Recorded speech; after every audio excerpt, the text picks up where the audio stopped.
You know what's so crazy? Is the area that I feel like the Lord really spoke to me is that area right there. At that time, it wasn't that many trees at the time, but my home church, the old church, is right there.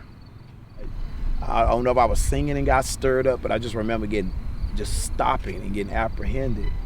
And what I believe was the voice of the Lord spoke to me then and said, I'm calling you to be a prophet to nations.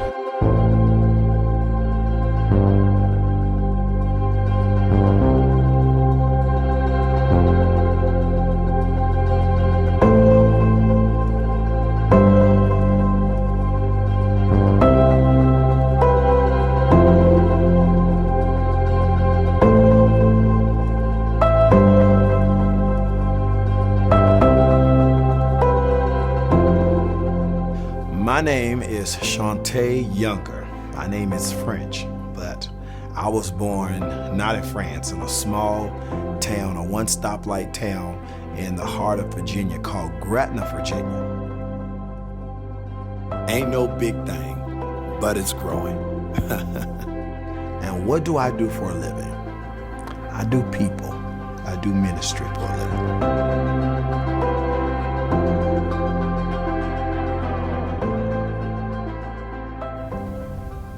What was it like growing up in Gretna, Virginia?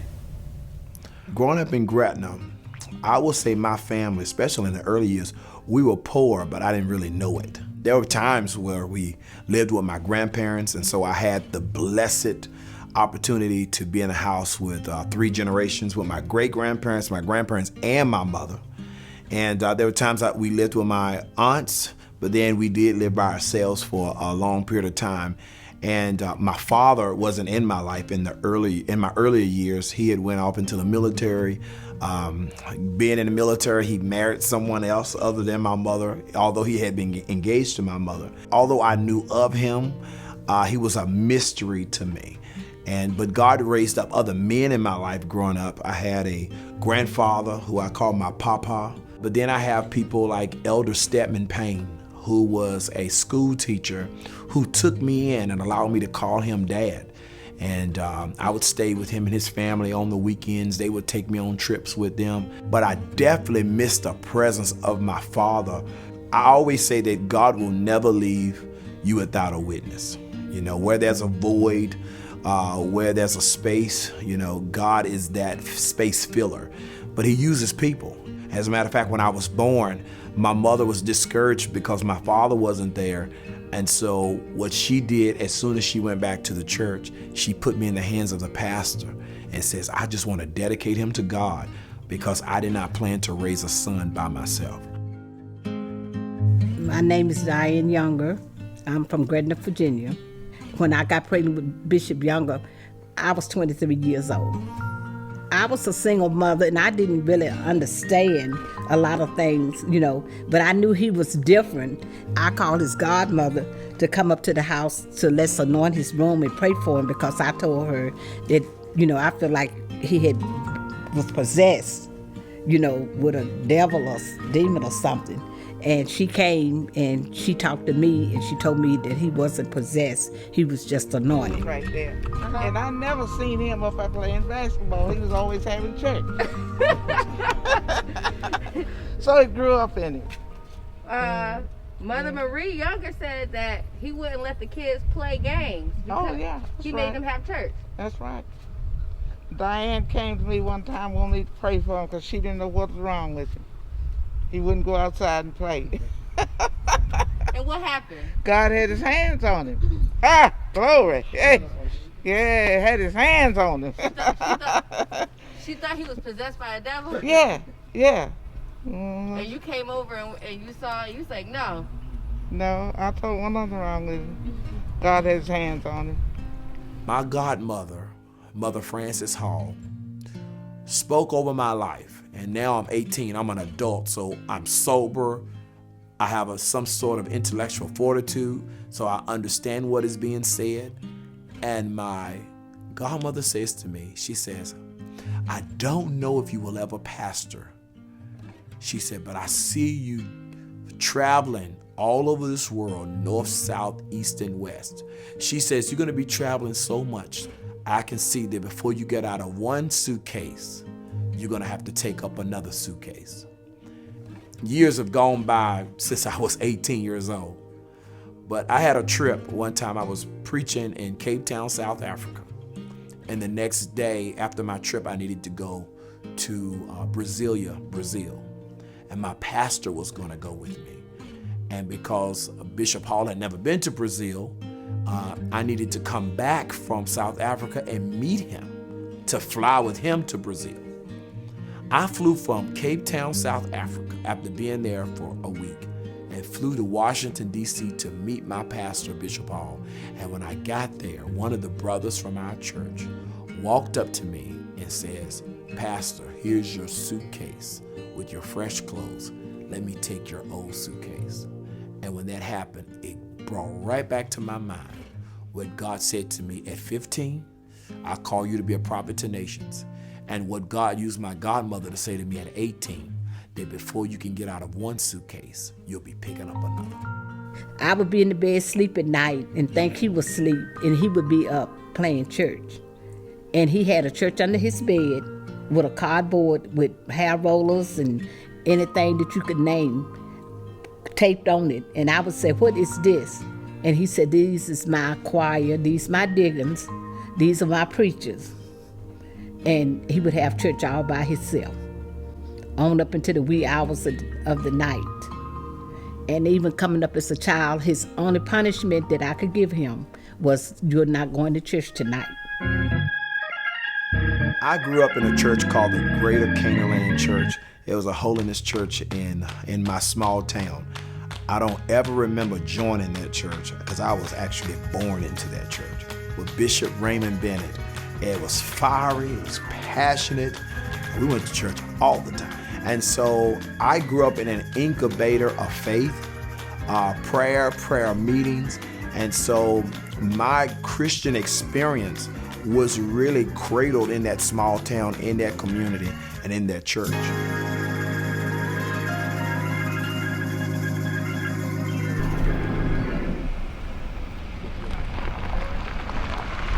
Sister Barnabas, you thought you were gonna see me that bread pudding, I was gonna say thank you. All you're gonna have to do is tell God what to do.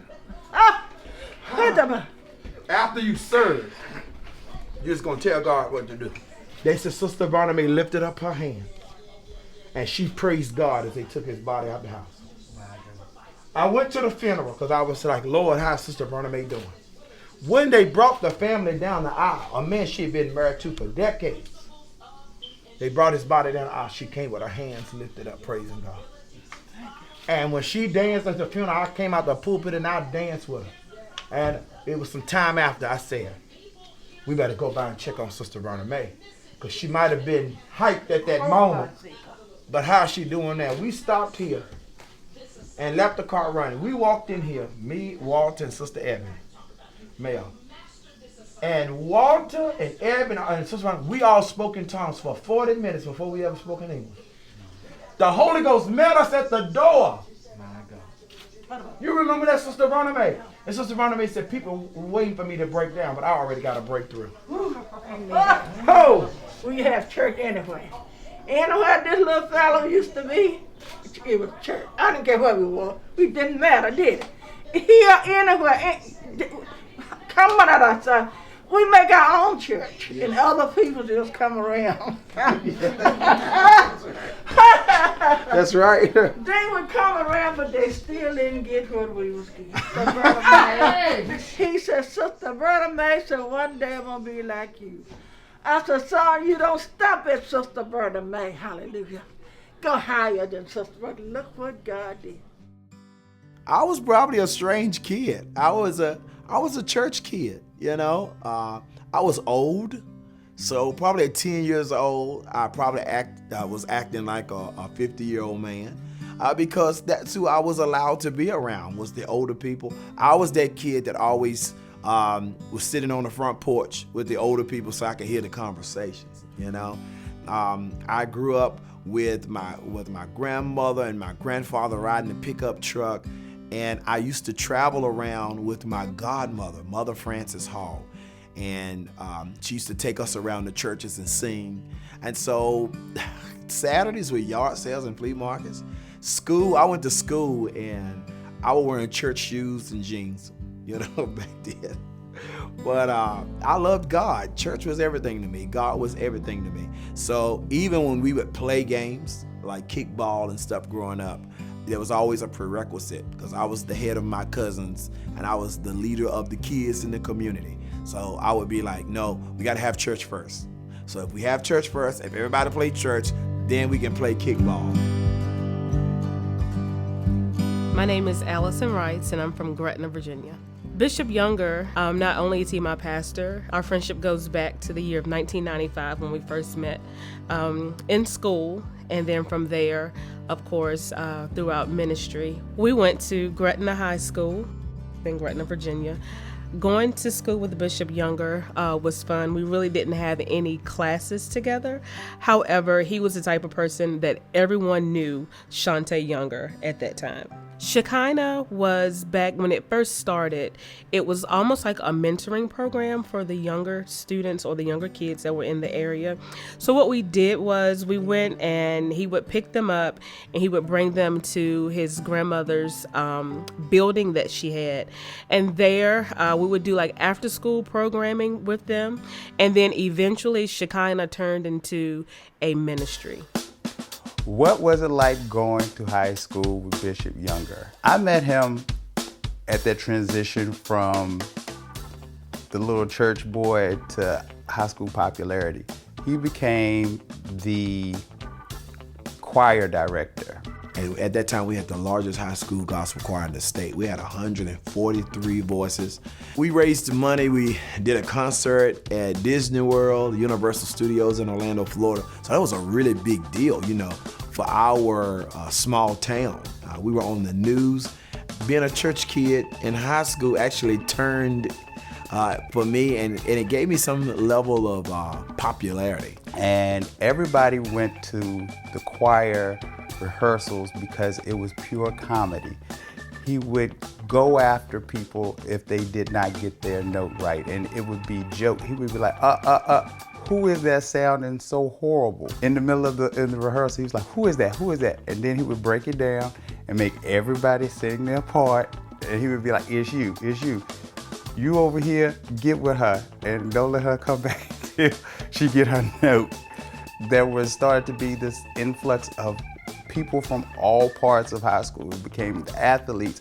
They were trying to figure out how they could be in choir and come from basketball practice and football practice. He always hates me because I always tell the story. He's so smart, and let me tell you, when you talk to him, he knows history, the most educated person. And maybe that's why when he went to school, he was bored. And he was so bored that when he would come to school, he would bring a pillow. And then when the teacher would start school, he would take his pillow out his book bag, lay it on the desk, and put his head down in the middle of class. And I don't really know why he did that. And that was a turn for me because all of my life going through school, I wasn't a popular kid. I was a church kid. And so there were times that I wanted to be in the inner circle, wanted to be in the inner crowd, but I wasn't made out for it. So all of a sudden, I finally get to my junior, going into my senior year, and I get something called popularity. And that popularity became a drug. It became a drug for me because all of my life, I guess going back to my father and also being in other environments of wanting friends, that I maybe felt not affirmed.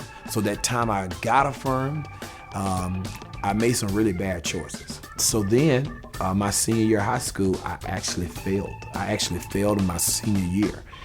And I had to turn around and come back the following year. So you ask, what was it like being in school with Shante Younger? It depends on what page of the story.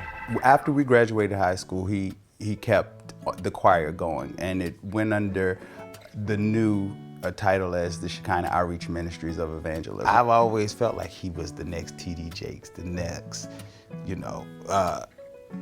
that next preacher, because he has a heart for the people. He's not moved by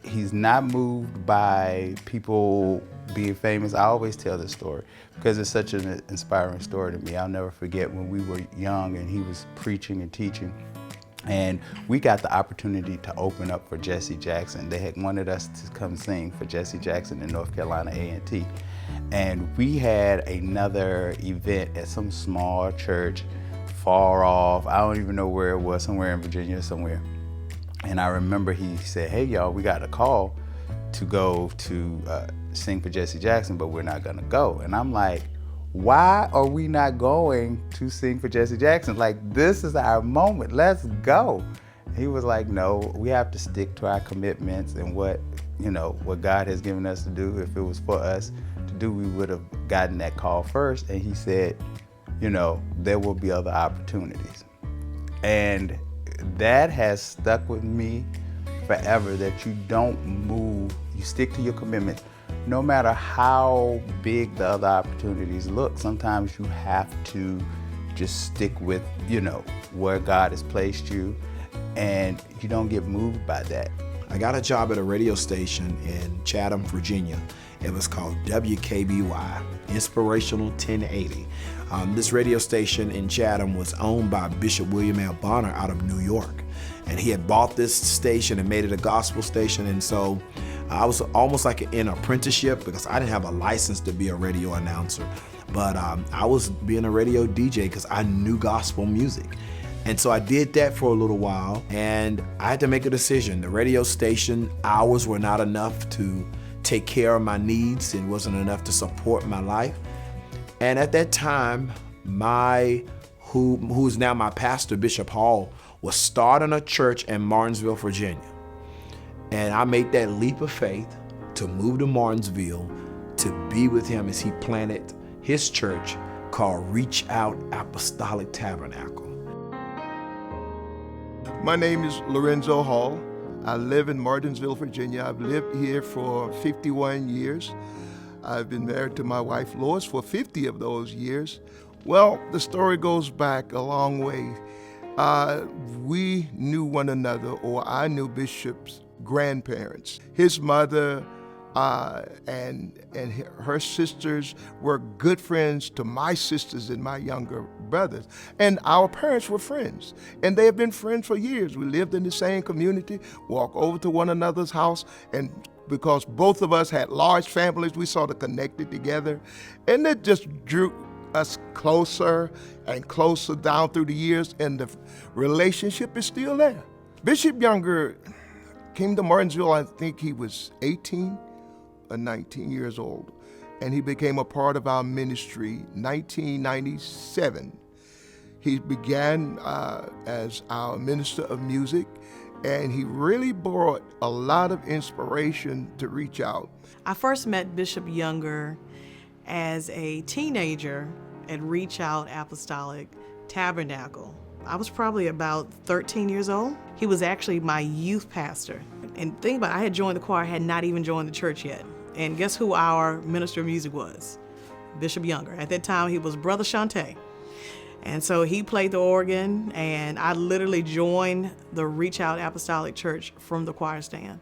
Okay, first of all, Bishop Younger was a funny, very talented, but no tolerance choir director. It was a time we were in Sunday morning worship, and we were singing a song, and I guess we were off key. I don't know what we were. And he kindly told us to stop and sat us down in the middle of Sunday morning worship. So he demanded excellence. And if we didn't have it, sit on down. We were the first church, to my knowledge, in our area that had praise dancers, and we would use not quartet singers, what is it that you call when you have praise and worship singers? Bishop Younger introduced that, and we're still there. And we were criticized so much when we started out with that because it wasn't a practice here in our area. But now, all the churches are doing it, but we were criticized, but we take no credit. That was Bishop Younger blessing us to be able to branch out from the tradition. Being an aspiring young guy that loved life, he loved music, but he loved church. That set him apart from all of his peers primarily. So, and my mother would have prayer meetings at her house. Mother Marie would bring her children, and then Bishop Younger began to come. And I had another aunt named Catherine. She wasn't a preacher, but we called her Big Catherine. She was a strict apostolic. And she took young Shante and she began to cover him spiritually and teach him things. Even this day, there are some things he will not do because of things she told him and taught him. But he held to those values. So those women were very inspirational and inspiring to him. They taught him the power of prayer, getting into that word of God. He was only the one young person that I knew that grew up there. I had left in that environment. So he didn't gravitate to playing sports in school, but he loved singing. He loved the choir. But he was never per se settled. And what I mean by that, because he was constantly doing something for the Lord. He had a group, the Shekinah group, that they went around to the various HBCUs. He really ministered and sung. But then when he did his initial message here at Reach Out, and then from the outset, I had never heard him preach. But when he preached that night, I heard him do inspirational talks. I said, well, he is far more advanced already than a lot of preachers that I know his age. But he stayed humble with it. God began to move on him. And when he did talk to me, he said, Bishop, I was an ordained elder then. He said, I want to talk to you about what God is calling me to do. I wasn't surprised because I know that calling was upon his life. I gave him my blessings. Till the Lord called him to start and form the Ramp Church. And as I said, the rest is history. So he has always had that biblical, that religious background, being based apostolic tradition, and he still adheres to those principles.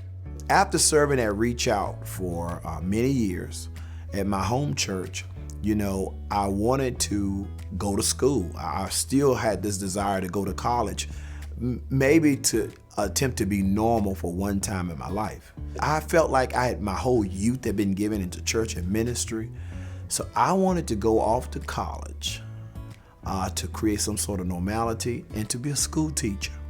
While I was at Reach Out, I was doing ministry on other college campuses, which started a college campus ministry called Shekinah at North Carolina A&T State University with one of the young people who came out of my church named Brittany Smith. And so I had a college campus ministry and I hadn't even went to college. First of all, I get emotional thinking about, reminiscing about the history of our church, because I think sometimes I as a child growing up, I didn't have anybody to give me a voice to fight for me. But I remember leaving for college, going to North Carolina A&T State University, Aggie Pride. First of all, everybody just said, Brittany, you going to this party school, we're going to pray for you, we're going to cover you and anoint your head with oil, and we're going to believe God that you're going to stay saved. And I was determined to stay saved. So prior to leaving for college, I was a part of a ministry called Shekinah Outreach Ministries of Evangelism, Incorporated. And so at that time, we had branches in Gretna, Virginia, and Martinsville, Virginia. And so when I came to college, I decided that, I'm not going to let my environment change me. I'm going to change and affect my environment. So it was on August the 21st of 2002 that the Shekinah Outreach Ministry of Evangelism at North Carolina A&T State University was birthed. And so in 2003, I applied to Liberty University again. This time I was accepted. After being at the university, we started doing campus ministry there as well. So Shekinah now was not in just one location, it became in multiple locations, including Liberty University. It was in 2003 I I was walking down this stairwell in this building on the campus of Liberty University called DeMoss Hall. All of a sudden, I started to hear this music that was really familiar to me growing up in a black church. See, Liberty University was a predominantly white institution, so it was so many things that were just different for me culturally, but I loved it still, but it was something familiar and warm about this sound. And so I followed the music. Lo and behold, I got to this room, I believe it was room 1300. And I saw a group of people just like with their hands up, jumping up, shouting, hallelujah, hallelujah. And some people even like running around. And I was a little nervous to walk in, but I didn't feel like I could lose anything by walking in. So I opened up the door and I sat on the side. And there was this man standing up, and he was saying that someone's destiny was predicated on our obedience to God. And so I decided to, on that day, rededicate my life to Christ, or dedicate my life to Christ rather, and be a sold out Christian. And little did I know that my life was literally going to change forever. The beginning of the Ramp Church started as a meeting in my duplex apartment on the top of Candlers Mountain Road. It was just a few of us sitting on my used couch talking about what God had placed on my heart about starting a church. And from that meeting, we prayed and we talked about it, and we were charged that we believed this is what God had called us to do. And so we had to find somewhere. Lynchburg City was very expensive. And at that time, we had a group of college students that were coming from Greensboro, North Carolina. So we went out in the country, a little closer to them, not close to them, but closer to them, in a town called Alta Vista, Virginia. And there was a train station there.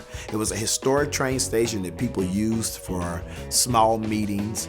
And we were blessed to get that train station room to have our first church service in for $25 a Sunday. And that was my price. I knew that if God brought a price like that, that means this has to be God. And so we started having church there. The first service was ram-packed.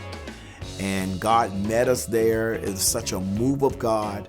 And I opened up the doors of the church, and I did not know if anyone was going to join. But on that first day, 40 people joined, including my mother and other members of my family. I was shocked. Well, my name is Dorel. I joined the Ramp Hurt is when we first started the church. My name is Jamesia Harrison, and I joined the Ramp the first Sunday in April 2005. If I remember correctly, I actually officiated the very first service that we had with the Ramp Church International, and I joined the same day. Officially, I joined by watch care. Okay. Because I was still a member. I came to Liberty, and I was a member of my home church, and I joined October 2015. Now, I was at the first service, but I did not join until officially in October. 2015? Not 2015. This was going to say 2005. Like, wait a minute. 2005. You lost a whole decade. Like, yes. This is like, no, man, okay. Yes, 2005. It's the age. It's okay, man. You put in some work. 2005. Work for free. October 2005. Okay. Man. Yeah. Gosh. It was interesting because, again, that wasn't my agenda and all of those good things, but technically, I was the first female minister licensed at the Ramp Church International. And the time that we received our license, well, my license, I was actually at the Love Church at that time, is when I actually received my official credentials as a minister of the Ramp Church International. When I came to the Ramp, it was just a refilling. Yeah. And it was just one of those things where like, okay, I can do this on a regular now. Right. I don't have to be ashamed, or I don't have to do it in a way where like you have to hide it or feel like you the outcast. Oh my gosh. And so just to see just so many young college kids, it just made me feel like, wow, like this is dope. It was just one of those things where like the Ramp, just like you guys said, the Ramp changed my life, like, and it saved my life. Yeah. Darrell, can I add this? I 1000% agree with you because like for me, when I was in high school, my story was like, Jamisa ain't going to the party. Jamisa ain't, you know, she's saved. I'm the one they would come to when they wanted to pray. Like, you know what I'm saying? No, real talk. Like, my whole marching band, they would always ask me to pray before the games. You know, students would always come to me to pray with them and stuff like that. Like, no. And then I used to be offended because I'm like, well, I tell you, why I'm not getting invited to nothing. Cool, you know what I'm saying? Yeah. But, you know, I understood. So when I came in contact with other young people that were on fire for God, it finally made me feel like, oh my God, Put your cape this on. is my tribe. Yeah. I can be who I'm free to be. You know, I can speak in tongues, I can fall out, I can get up, fall out again. I can, you know, go to the wall and do a wall praise. Like, I can do all of this and nobody's gonna look at me like I'm crazy. Yes. I'm just looking at, it's a quote that's on the wall that Bishop Younger says, even in smallness, excellence is demanded. Yeah. And it made me think about our first service and the train station. And y'all, that train station was probably as big as this room. Literally. With fold-out chairs, but I mean, we had set it up. hats Yes. and suits on. And I mean, in that, like, this was not to be taken as a light service. Right. This was our first service with podiums that we borrowed from the funeral home. I mean, but we treated, even in smallness, it was a certain level of excellence. Absolutely. One day I went to pick up the sound equipment at the music store, and when we went to the music store, the music store told me, I'm sorry, we gave your sound, we rented it out to someone else. And it was a gentleman in there. He said, I got some sound equipment you can use. I said, really? He said, yes, I also got a church you can use. And I told him, I said, how do you know about my church? He told me I was at your very first church service. And he says, my church wants to be an assistance to you. He says, you can use our church in the afternoons. Well, I was trying to figure out how this would work because I'd already received a prophecy from Bishop Motley Davis that said to me, my next church building I move into would beat the price of the building I'm in right now. The only challenge with that, we were only paying $25. So I'm like, how can it get any cheaper? Well, this pastor said, Pastor Tracy McCutcheon, he says, you can use my church on Sunday afternoons for free. God is true to his word, because free is a whole lot cheaper than $25. We were growing in that building, in their church. We wanted our own space until we went over to the Hurt, Virginia Plaza, another small town. I'm telling you, big things come out of small places. And if you don't believe me, the question is still in the scripture, can any good thing come out of Nazareth?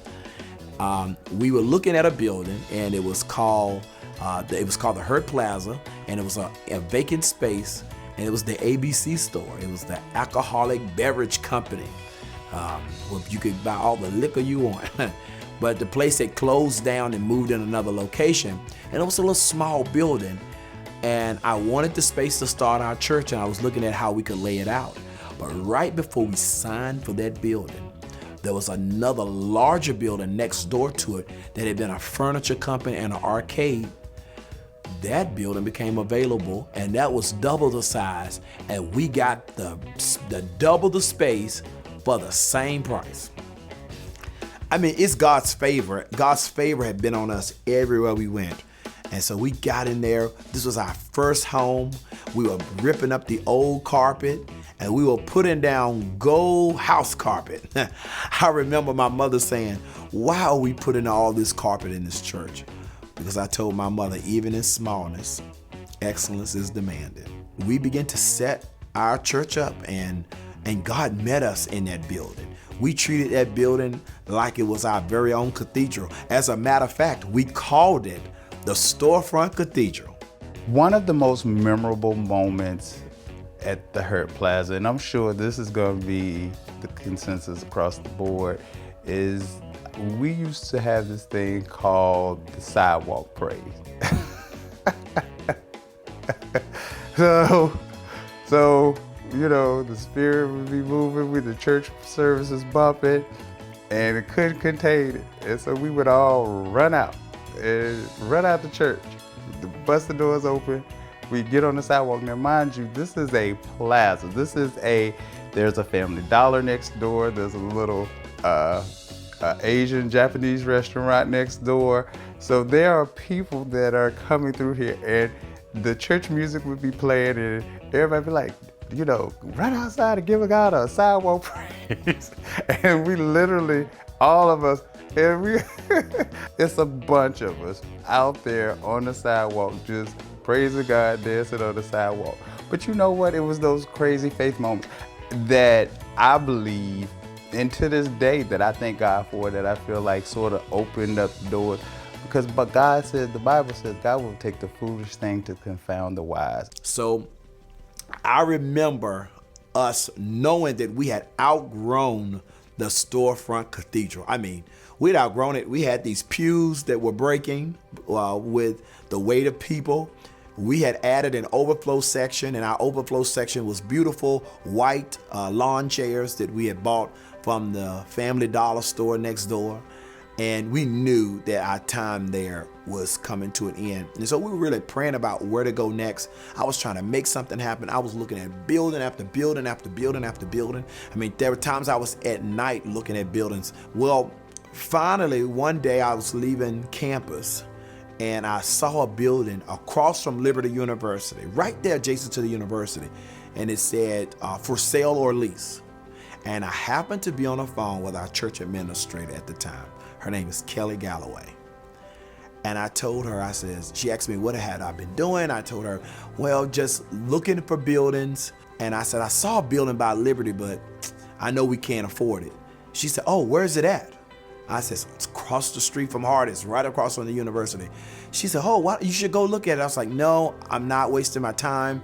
I'm exhausted. I know we can't afford it because it's right close to the university. Well, that Monday, it was my day off, and I was at home, and my church administrator called me, and she said, how much square footage is in our storefront cathedral right now? And I said to her, I don't know why. She said, because I'm at this building across from Liberty, and I just want to compare the size. I was like, I don't know. So she said, okay. I hung up. Then she called me back with another question. I said, okay, hold on. If you're going to do this, and today's supposed to be my day off, I'll just come up there to the building. I think that's what she wanted to happen in the first place. When I got to the building and I walked in, the Lord spoke to me right then. And spoke to me and said, this is your church. And at that moment, I didn't know how much it cost. I didn't even know if it was still available. I just knew it was our church. It was just a steel building with garage doors. But I saw a cathedral complex. I saw the people standing around. I mean, I saw where the stage was going to be, and we began to talk about where everything was going to be with confidence. And these were foreign owners of the property, and they were talking to us, asking us questions, and we were asking them questions as though we had money to write a check right then. We didn't have any money. We had great faith. We had great zeal, great passion. And something that we always calculated in the Ramp's history is the favor of God. We've always won because of the favor of God. And so we looked at the expenses and we realized that we were paying at that time $750 a month at the storefront cathedral, which for us was a lot because we were college students. But this new property with expenses was going to cost us over $7,000 a month. What? Yeah. From $750 a month to over $7,000. And I believe God wanted us to do it. And so I was waiting for the paperwork, just waiting for the paperwork. I'm telling everybody, we're moving. This is our building. And the man says, we're just going to get with our lawyers. We're going to get with our people and draft up the paperwork, and you can move into the building. Well, the man stopped responding. The owners of the building, I kept waiting for the paperwork. And finally, one day I went to the Bible study down at our little storefront church. And the man called me and he said to me, Pastor Younger, I regret to give you this phone call, but I'm not going to be able to lease the building to the church. I said, huh? What's going on? He said, there's someone who wants to build a hotel right here, and their investors have already lined up. And they've already put thousands of dollars in plans and blueprints. And so it's going to go through. He says, I wanted to help the church. I wanted to be there for the church, but I need to make this decision for my family. It's like, oh, okay. He says, I apologize to put you in this situation. What are you going to tell the church? I said to him, I'm not going to tell the church anything. He said, you're just not going to say anything? I said, no, I'm not going to say anything to the church because God had already spoken to me and told me that that building is our building. He said, okay, but the man's investors are already lined up. I said, yes, I said, but I don't want to come off as a Jesus freak to you, but when I walked in that building, God already spoke to me and told me that that building was ours. He says, well, you're very confident. He said, the only thing that will happen, if they don't sign tomorrow by 12 o'clock, I'll let you sign. But I'm so confident that they are. I've already talked to their investors. It's not going to happen. But hey, even if it happens, I'll take you and your staff out to lunch. I said, okay. When I got off the phone with him, I had a moment, right? I had a moment, and I was getting ready to go and kneel at the altar and cry and say, God, please. But at that moment, it's like the gift of faith stood up in me. And I was like, Lord, I trust you. You've already said it's mine, so it's nothing to beg you for. I trust you. And that night, I'll never forget it. It was a Wednesday night. My mother came into the building. She was the first person to get to church. And I almost said something to my mother. So I said nothing to her. I said nothing to anyone. I went through Bible study like I usually do. And after that, I went back over to the organ to play and to let people give announcements. I said, are there any announcements? I was washing dishes and me and my husband were talking. It was early in the morning. It was on a Wednesday. It was early in the morning. And I was washing dishes. And God spoke to me. He said to tell your pastor that I'm going to perform a miracle today. I'm going to perform a miracle. And that's all. And I'm telling you, and when God spoke that to me, I mean, I started speaking in tongues. I got chills all over my body. I went into to praise and worship, in my house, my husband and I.